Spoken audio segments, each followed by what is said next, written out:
returners led by Dion. And then all those young guys who played, you could tell the benefit from it. That's how we looked at it, even though it wasn't what we wanted, but we knew we could get something positive from it if it was all handled the right way. And the program pretty much took care of everything else. With Smitty, first of all, it was Coach Venables, identifying what the program need offensively to inject it.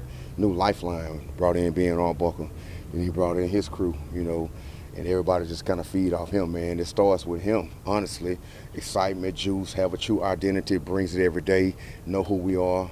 We stick with our philosophy, and everybody is held accountable. He do a great job of holding coaches accountable, and it all just trickle down to the players, man. So just executing, flying around, playing fun, and playing ball, having fun with it. It's just like recess for us. What's it been like working with Coach Arbuckle, getting to know him and getting on the same page as far as the offense goes? The Page E zone is kind of like my background when it comes to college. Joining Cliff straight out of high school, and that's kind of like my foundation.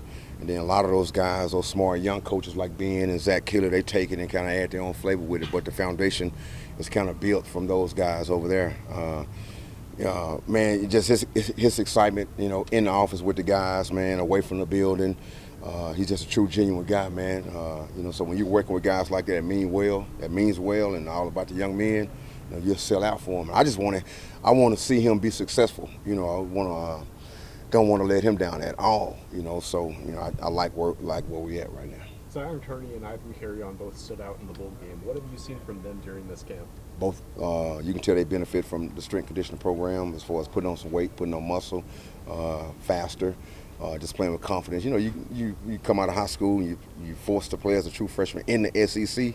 And you survive with no injuries with those younger guys, and they're just playing confident right now. They know how to play with strength and know how to create separation and just understand what's going on the back end and know what it takes to play fast and know how to operate out there on the field at a high level.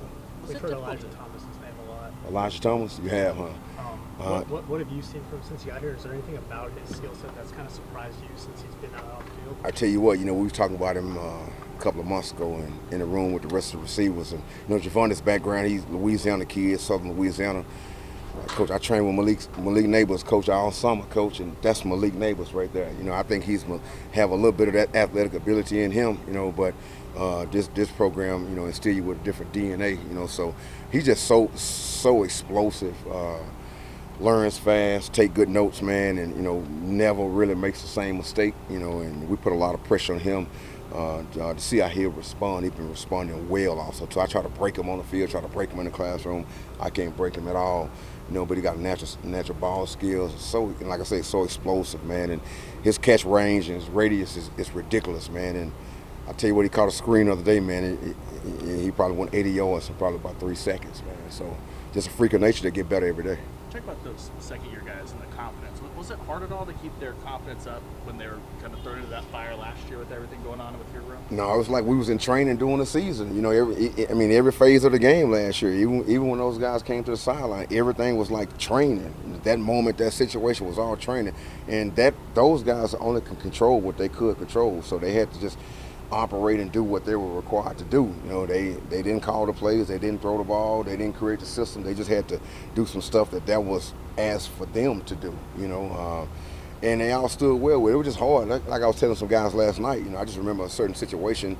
We were down in Baton Rouge at one moment, that game situation, and I just remember just pulling all those young freshmen together like, man, we represent Oklahoma, man, this OU. Just look around. We'll never go through this ever again. So just make sure you remember this moment through training. When it get hard, you get pressure on your back. Venables, Smitty, myself, Arbuckle, that grimy time throughout the program, man. Just remember these moments, and you can just tell the growth that all through. Even Zion Reagans, before Zion Reagans had a knick-knack. Man, he elite speed out there, quickness, speed, just understand spacing, just understand route running, leverage, so you can just tell the benefit from what those guys went through last year. So really, really like those guys in the room. What's it been like getting to know Isaiah and Keontae? I knew Keontae back when he was at East St. Louis High School, and I know what that school is about. That school is similar to South Dallas, what they do over there, as far as 24/7 grinding, training, holding you accountable, coaching, and putting pressure on you. So, and I got a chance to watch him as junior, senior in high school, and he was special then. I wanted him at that time. Keontae is different, man. He a dog, love to compete, love to fight for the ball, and so smart when it comes to playing a wide receiver position. Some people ask me who he remind me of. I cut from, I would say CD, Nick Anderson, and those type of guys when it comes to just knowing the position, smart, playing fast, and just know what's going on the back end, understand route concept, spacing, coach up guys on the field with him. Then Isaiah Santega, he's been in the SEC. His dad is a head track coach, in this conference. So he's one of those guys. Mom, Olympic sprinter, so he's just blessed with all kind of genetics. And then I just constantly just put pressure on him, pressure on him, pressure on him, pressure on him. You get in a situation in the classroom to teach, and you try to instill simple rules with them, with those guys, and try to make it easy for those guys to learn. And so when they get out on the football field, you constantly just breathing down their back in a rough way, and put them in situations where you demanding a positive response. And he done stepped up to the table, man. That's one dude, man. He approach everything like a pro. I tell you, he approach everything like every day. Like right now, he's probably in the cold tub. Just the details as far as taking care of the body. He do things the right way as far as his nutrition intake, the rest, all of the details that make you a special player, man. He's already blessed with it and maximizing it. When you got a guy, Michael Carter settled in, and what have you learned about him since he's been here? Quick learner, fast, old school country boy, love the game, love everything about Norman, Oklahoma. Him and his mom does. I mean, they love everything about Norman, Oklahoma. The people here, the community, the school, what we do for the young men in this program. We living up to who we said we were back during the recruiting process, because he had choices and options also too. But the family environment here, the culture, and our DNA here is what caught his attention, his mom attention, and they seeing it every day, and just so thankful to be in this position. Smart learner. He's a strainer. When it comes to perimeter blocking, route running, he's going to strain and try his best to grade out extremely high when it comes to every assignment. Tough kid, tough country kid that's going to fight for you. And that's what you need in this conference. So when you were thinking about players in the portal, you had the conference and the style of play in mind when you were selecting players, not the stars or where they was coming from. There's guys that fit OU, that could withstand OU, and that could withstand the battle that we go through in the conference. when you have a guy like Giovanni who's having the spring that he had before the injury, just what's the process of keeping him engaged off the field throughout the recovery process, and then I guess ramping him back up as he's getting closer?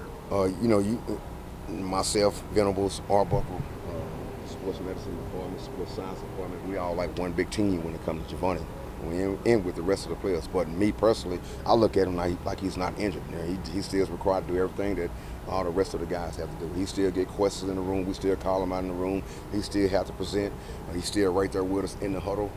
He's helping the younger guys that's out there on the field at the same time also too. And we putting him in situations to make sure he's staying up to speed. But that's one dude, man. That's just a natural specimen. So I can't wait till he come back. With the rest of the guys that we have. All of them have different type of skill sets and bring different type of DNA to the room and to the program. What impressed you about his spring before that injury, though? Tough, man. Tough. This conference. He was the top guy I had on my board. And anybody in this program would tell you that. He was the top guy I had on the board because I knew what we needed. I knew where he was from. I knew who coached him. I knew what system he ran. I knew what Arbuckle was going to do here. And I thought it would be an easy transition. But overall, it was just his natural toughness, the upbringing with mom and dad down in the Opelousas area. And it was just a perfect fit, And like I say, you think about conference. You think about everybody who we play, in this conference, this schedule we have, when it comes to selecting and guys that's far from divas, and blue-collar guys are just going to battle for you, and that can play the position. And along those lines, I know that injury to Jaden last fall was really, really tough. Just over the last few months, what have you seen from him, that process, just trying to get back onto the field? And getting more engaged by the week. Just like Giovanni, he gets called out too. But it's a beautiful thing to see him run up and down that field and fully dressed in their uniform. I look to my left, sometimes I see 11 and 1 running together. I just think about everybody. All we have to do is just get ourselves in position for when those guys come back and finish this thing the right way, man, so we can position ourselves to play down in Atlanta when it's time to.